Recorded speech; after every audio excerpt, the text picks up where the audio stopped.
So this is Team Moment, Moment Energy. They're the first student team's presentation. Hi, we're Moment and we're innovating power.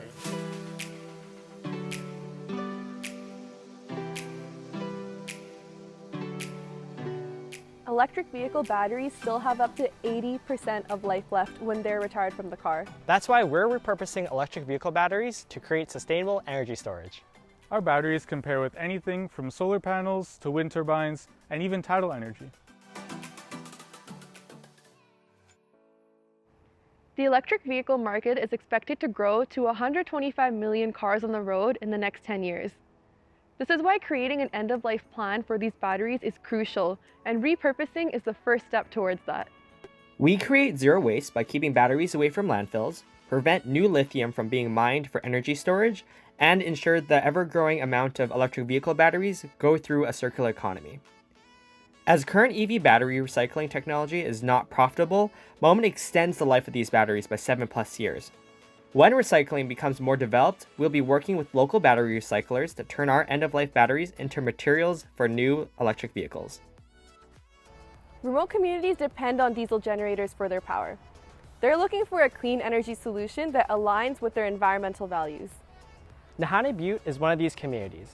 Even though they're a population of 100 people, $500,000 is spent shipping fuel to them every year.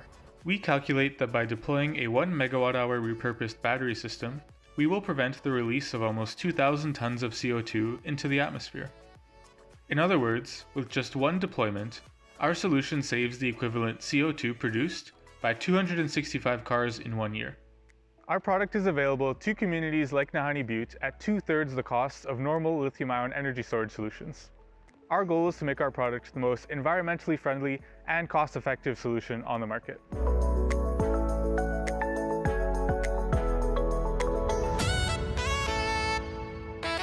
We recently deployed a pilot project using repurposed Nissan batteries at the Canadian Hydrokinetic Turbine Test Center.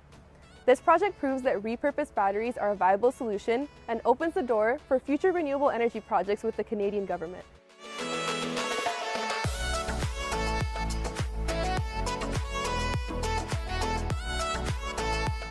Moment generates revenue through one-time sales at 50% margins with option to extend warranties and subscription-based energy analytics.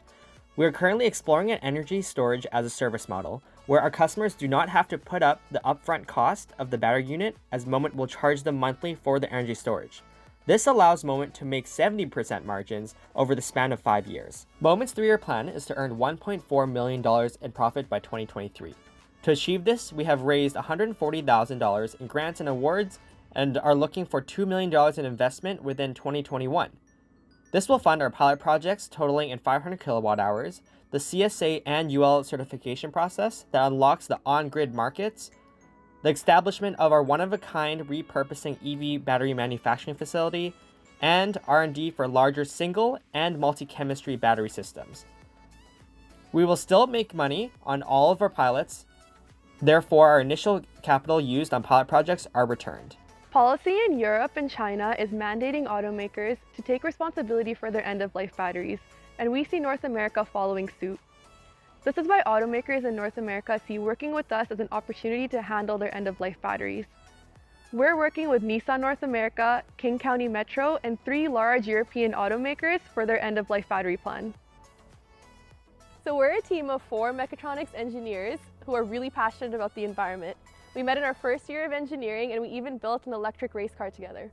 We've built packs like this before, and we are the team to solve this.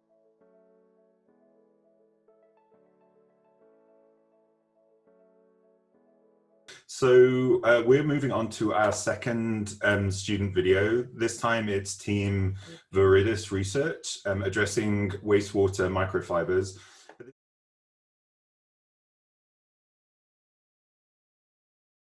Hi, I'm Ricardo Rivera, co-founder of Viridis Research. Microplastics are everywhere. They're in our water, they're in our food, they're even in the air we breathe. And one of the major contributors to this microplastics problem are microfibers released from synthetic textiles during washing. These microfibers, from materials such as nylon, acrylic, and polyester, have known constituents that cause cancer, infertility, genetic mutations, and a whole host of other conditions. And 60% of the microplastics released into the ocean from our cities come from our washing machines. At Viridis, we've assembled an ace team, which I'm very proud of, that's worked incredibly hard to find a solution.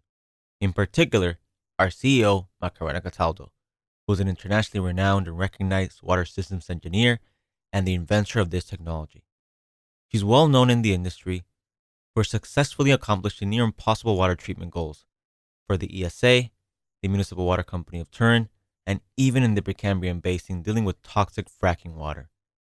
Myself, I've co-founded 3 biotech ventures, the last of which was sold to a public company, Viridis Pharma, and I've successfully started and operated over 5 large industrial testing, formulation, and processing facilities for new products.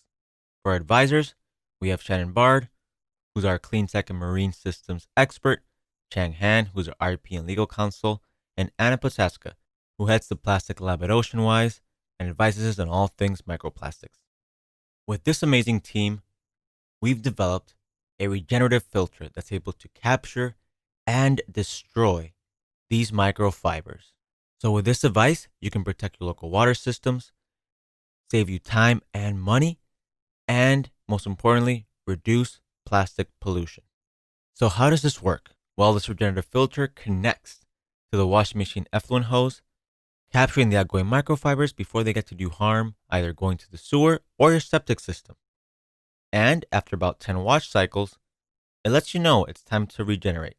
It requires just simply plugging into what looks like a cell phone dock, and after a few hours, the system is good as new, without the need of extra filters or cartridges. I know this may sound too good to be true, and I think it was the futurist Arthur C. Clarke who famously stated, "Magic is simply technology we have yet to understand, and I can assure you all this is by no means magic. It's groundbreaking technology known as advanced oxidative processes that are well known for their robustness, long lifetime, efficiency, and reliability. This is technology that NASA, the European Space Agency, and Roscosmos rely on to ensure that our astronauts get the water they need while orbiting the International Space Station." So with all that said, how are we better? Well, firstly, our device captures and destroys these microfibers.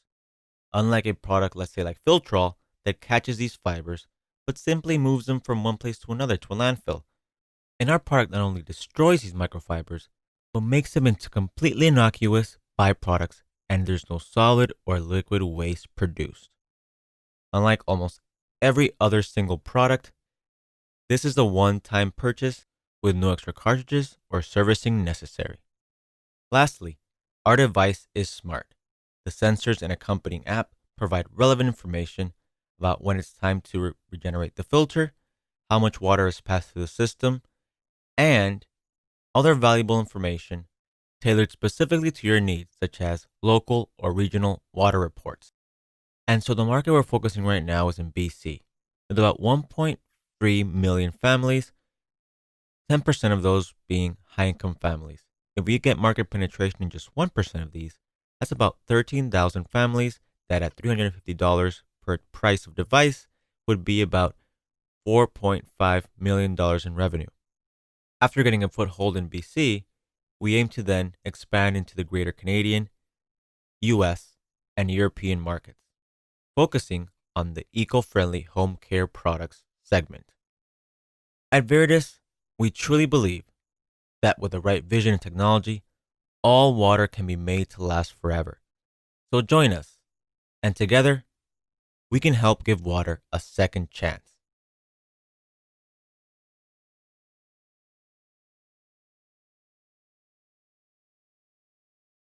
We're going to move on to our next student team video. This is team, it's either EDO or EDOE, maybe the presentation might clear that up for me, and they're addressing plastic water bottles. Plastic pollution, by some estimates, will account for more metric tons of the ocean than fish do by 2050. To combat this, many companies have been formed, and many pre-existing companies have begun making recycled plastic products. yet each of these companies has one thing in common. Their recycled plastic products come at a premium price. In the jacket industry alone, a down feather jacket can cost someone $160, while a wholesaler may sell this for $30, with no recycled materials added. The end result has been that only the wealthy can afford to be environmentally conscious, and environmental consciousness as a whole has become a privilege and status symbol, which is completely counterintuitive to any claims these companies are making about attempting to sequester plastic pollution. So our team of 2 students from the University of Washington have decided to tackle this problem. We wanted to create an end market for recycled plastics, a market for a product that is sustainable, reusable, and will not go back out into the environment as pollution, while at the same time being useful to the demographic that we know best, other college students. Thus, after much deliberation and going through all of our possessions, we realized that the item we had kept for the longest time and used the greatest amount were our backpacks. So blueprinting the one of our dreams was just a natural next step. We designed a backpack that is extremely useful for college students and contains all of the most popular features that backpacks today have: a laptop sleeve, tablet sleeve, security pockets, straps, a sternum clip, charging wire pass-through, and also waterproofing for the rainy weather in the Pacific Northwest. Furthermore, our backpack will be made 100% out of recycled PET, post-consumer and post-industrial, in order to create everything from the lining to the padding and even the zipper. To further assure the longevity of our product, we've decided to add on 5 years of free repair services, where should your backpack become torn under normal uses, we will repair it completely free of charge to you. After those 5 years are up, if you choose to dispose of your backpack because it has become unusable, then you can still send it to us and we will make sure it gets recycled appropriately, rather than allowing it to become environmental pollution. But the best part is still our price. Take, for example, the massive wholesaler Costco. The backpacks they sell on average are around $80, which means that $80 is probably what their members are willing to pay for a backpack. And they have 100 million members. Our backpack can be manufactured, marketed, and then sold at a price of $65 to $75. This makes it competitive with non-recycled made backpacks. That means you don't pay extra just because our backpack is eco-friendly. So your next question may be, how will we get our funding? Well, our current plan is to utilize platforms like Kickstarter, which have shown immense fondness for plastic recycling projects, including the only other manufacturer of a 100% recycled plastic backpack. What sets us apart from this competitor, though, is the fact that all of their backpacks are priced over $100, whereas ours is priced beneath the $80 range that is an average for a Costco backpack. Thus, while their backpack does charge an eco-friendly premium, our backpack does not. And Ito only needs $10,000 of initial starting capital, the minimum amount any successful Kickstarter campaign would be able to raise. And then, by selling each of our backpacks at the aforementioned price between $65 and $75, we will be able to earn almost 3 times that initial investment. By marketing our products through the departmental email listservs at various universities, and with the help of a few contacts who would be happy to write about us in the UW school paper, we will be able to market our backpack to our fellow students. As our school is massive with over 40,000 students, if we can get even 1% of the student body to purchase our backpack, then we would have covered all of the costs of the initial investment and earned a profit. With some additional marketing through Instagram, be that through influencers or by setting up our own Instagram account, utilizing our photography and videography skills, we would be able to reach a global audience. This is incredibly important because with Asia rapidly overtaking North America as the top backpack consumer in the world, it sets up backpacks as being the ideal end market for recycled plastic products. For these reasons, Edo has chosen a backpack. Because at our company, we believe that being environmentally conscious should not be a symbol of status. We believe that making the eco-friendly decisions should not cost a premium. We strongly believe that you should be able to save the earth and also save your wallet. The two aren't mutually exclusive. This is why we've decided to design our backpack, and this is why we hope that you'll support us. Thank you.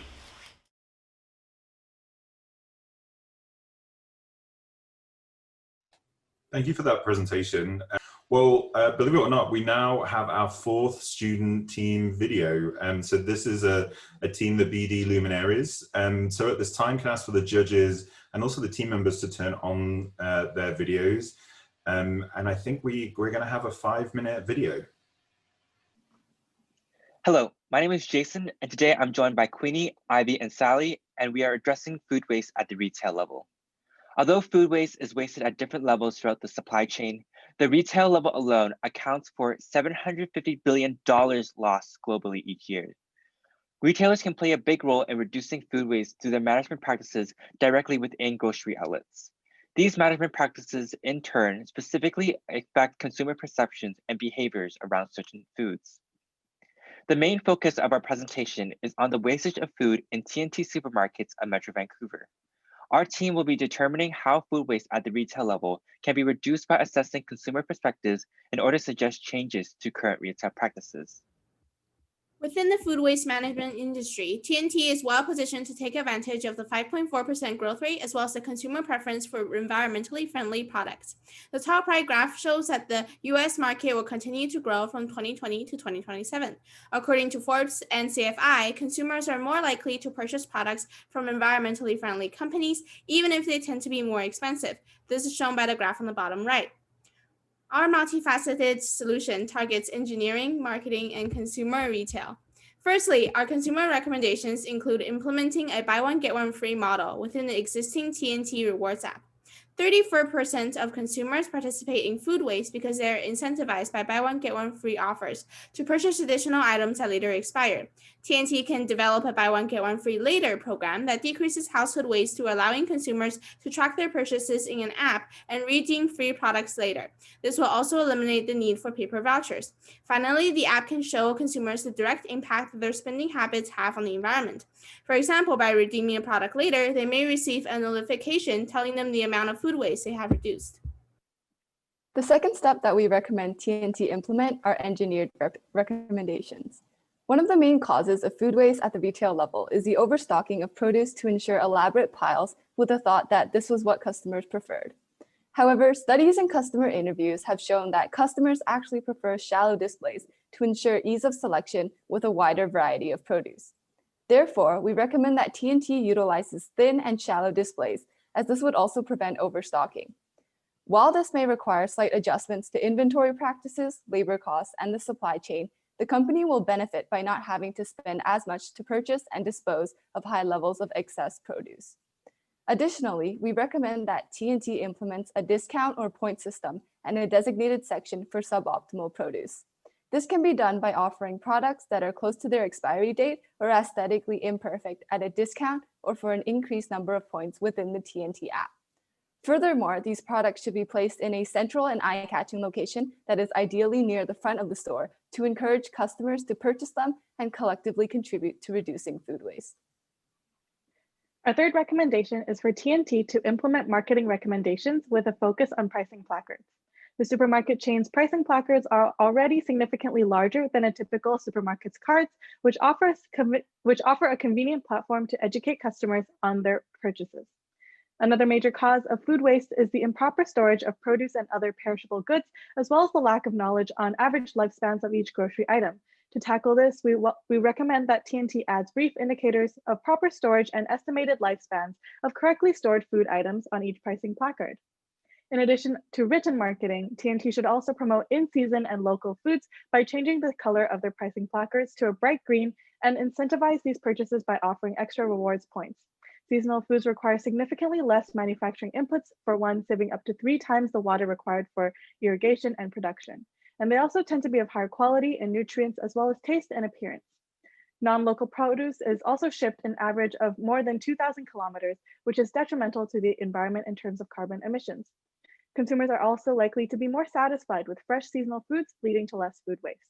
Rewards can take the form of a points rate of X points per kilometer saved or reduced emissions that is displayed on the app.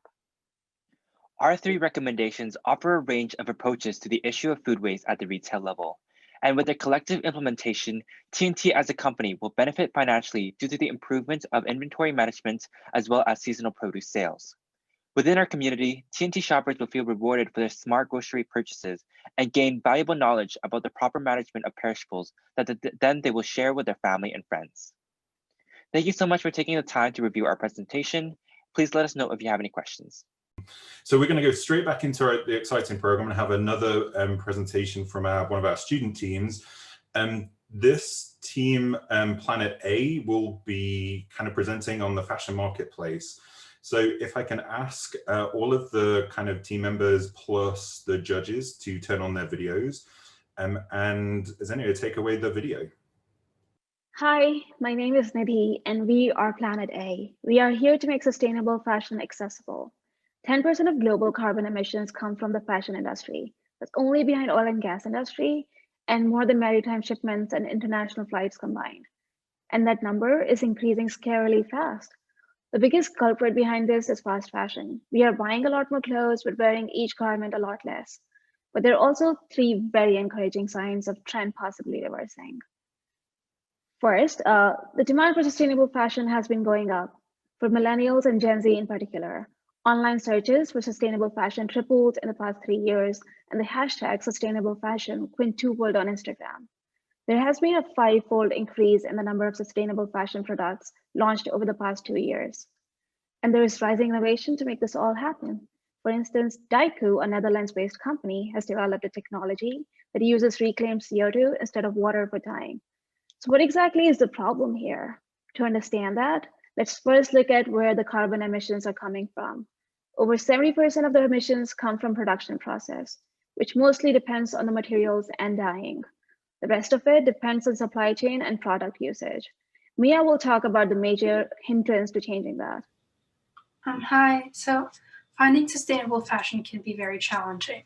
Zero-waste brands are often dominated by fast fashion brands in popularity, making them hard to find. And not all sustainable fashion industries meet all of the zero-waste standards of the customers. Most people have to scour around the internet for hours before finding the product they need. So how do we make something not so accessible?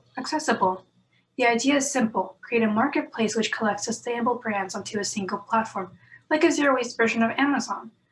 Instead of customers researching sustainable brands which suits them, we do the research for them, providing multiple options at different price ranges and sizes. So the first step would be to gather sustainable brands onto our platform. We would onboard brands such as Happy Earth and Proclaim. This would help solve 2 big problems. It would help sustainable apparel companies connect with their target market and give consumers easy access to sustainable alternatives. Planet A provides an easy solution for accessibility to eco-friendly clothing. We cut the need for hours of research and allow a pleasant online shopping experience.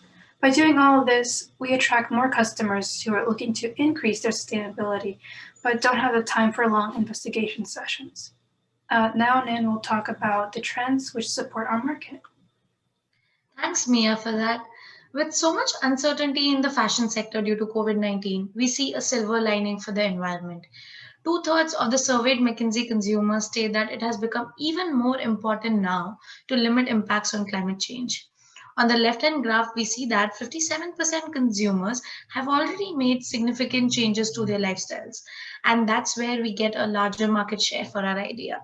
Additionally, more than 50% of the people from Gen Z and millennials purchase products from smaller or lesser known brands, which help us promote these sustainable brands on our platform. Consumer sentiment suggests that COVID-19 crisis could serve as a reset opportunity for players in the apparel sectors. That's why we think this is the right time to launch our product. Gen Z and millennials account for the highest number for opting sustainable products, and that's our target base. We also aim to use social media platforms to increase awareness about the Planet A initiative. For computing the market fit, even if we target 0.01% of the market share of Gen Zs and millennials, we aim to make at least 1.75 million vote sales in year 1. These numbers will increase in the subsequent years. Thanks, Nan. Even at an estimated 40 units sold a day in year 1, Planet A would save over 150,000 kilos of carbon emissions and 65 million liters of water use. Our projections see the business becoming profitable in year 4 and breaking even by year 5 by charging sellers a 10% margin on sales price to list on our platform, which would increase to 15% by year 5 due to the network effect benefits to the sellers. We intend to use external certifications, such as the Organic 100 Cotton Standard or the Carbon Trust Carbon Neutral Footprint, to help identify brands for the platform, and we would do internal due diligence on our suppliers ourselves so that the customers don't have to. In terms of actually getting the product to our customers, we intend to use a third-party logistics provider for supply chain and shipping. Our advantage over existing online marketplaces is via market segmentation and targeting, as the first US e-commerce platform to exclusively sell multiple sustainable clothing brands. In the future, we intend to develop a more environmentally friendly shipping service with longer delivery times to offset air freight usage lessening, and we would build in services typifying a circular economy, such as a secondhand marketplace, repairs, and upcycling. To conclude, we believe that Planet A are the right team to bring sustainable apparel to the masses by demystifying the process for customers to find sustainable brands. Thank you.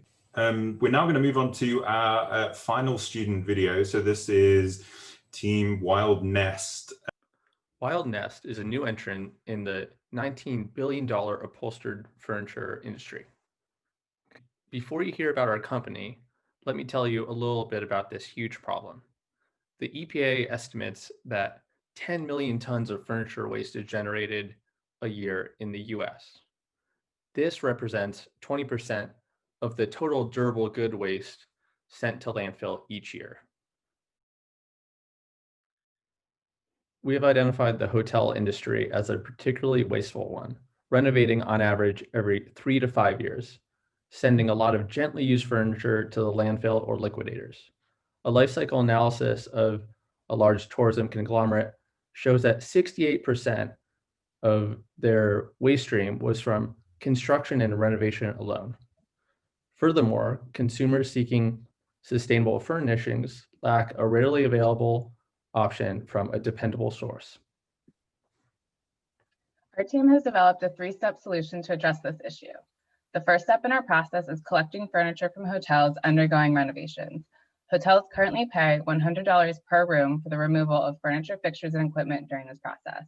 Wild Nest alleviates a pain point for the hospitality industry by providing furniture decommission services at market rate, along with the added value of an Eco Insights dashboard quantifying their organization's waste mitigation efforts. Hotel brands use these metrics to advance their organization's sustainability reporting initiatives. Next, our in-house workforce, comprised of individuals facing barriers to employment, inspects case and hard goods against strict quality standards for resale. Secondhand shoppers seeking furniture with a backstory find these pieces through existing online marketplaces and in person at our Portland, Oregon warehouse location. Finally, employee graduates from our workforce development program breathe new life into upholstered goods using materials that are naturally derived and meet global organic textile standards. Our story of sustainability and uniquely American craftsmanship attracts upmarket interior design clientele. Our refinished chairs are a premium product that fills a current market gap for a growing customer demographic. We have three distinct customer segments, one for each step of our solution: Portland boutique hotels, secondhand shoppers, and upmarket interior designers. For furniture collection and sustainability reporting, we partner with Portland, Oregon's 19 boutique hotels. Each one has 50 to 300 rooms, and we partner with one per quarter, allowing us to partner with all 19 within 5 years, aligning with the average hotel renovation cycle. Industry news outlets suggest that now is a good time for hotels to renovate because occupancy rates are low due to the pandemic. Our as-is sales will target secondhand shoppers. Our research shows that the majority of these shoppers buy furniture every 2 to 3 years, and national research shows that nearly 40% of baby boomers and over 45% of Gen X, Y, and Z already shop resale and consignment. Our reupholstered furniture sales will target upmarket interior designers nationally who find us online. 56% of these professionals indicate that upcycling and sustainable chic are among the biggest industry trends of the next 1 to 2 years, and national research shows that 76% of our target consumers are willing to pay more for environmentally safe furniture. The competitive landscape includes companies that focus on some combination of design-forward pieces, sustainable materials, waste mitigation, and social impact. Wild Nest is currently the only company that brings together all four. With three distinct revenue streams, our first one totals $28,000, and that's coming from our boutique hotels that are decommissioning their furniture to us. And that trickles down into our as-is furniture sales next, which is totaling in at $380,000. And the remainder, which makes up the majority of our revenue, is our reupholstered sales at $1.4 million.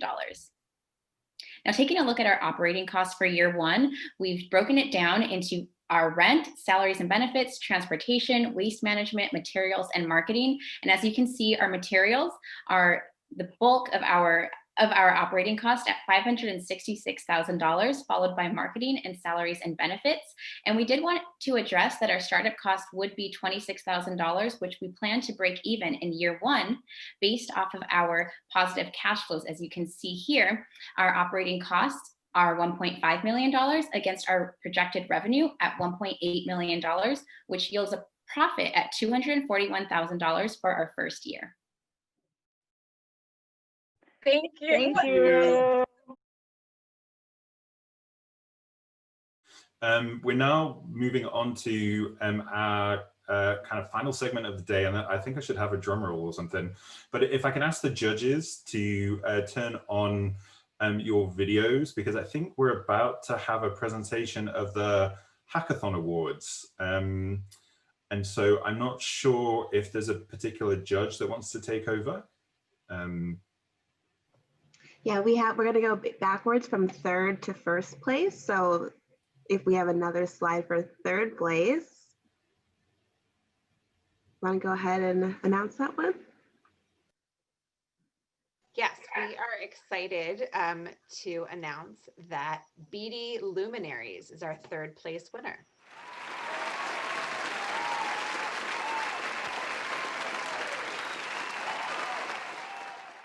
All right. Well, I will just say that for second place, Moment Energy was our choice. And I'll just say a few words. The judges were really impressed by some of the relationships that were already in place, some prior work you've done, and the space you're in. There's going to be a large supply of used batteries coming online. There's a big demand out there for the kind of energy storage that you're providing. So, and me personally, being in this space in the state of Washington, excited to see these kind of things happen in the Northwest. So congratulations to Moment.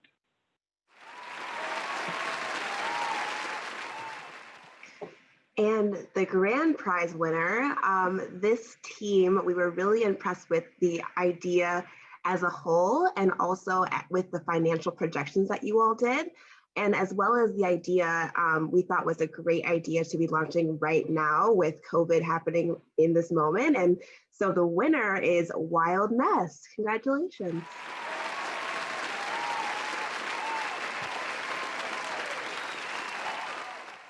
Thank you so much. It's so great to see such talent today. And I have to say thank you and congratulate everyone that participated. All of the pitches were great.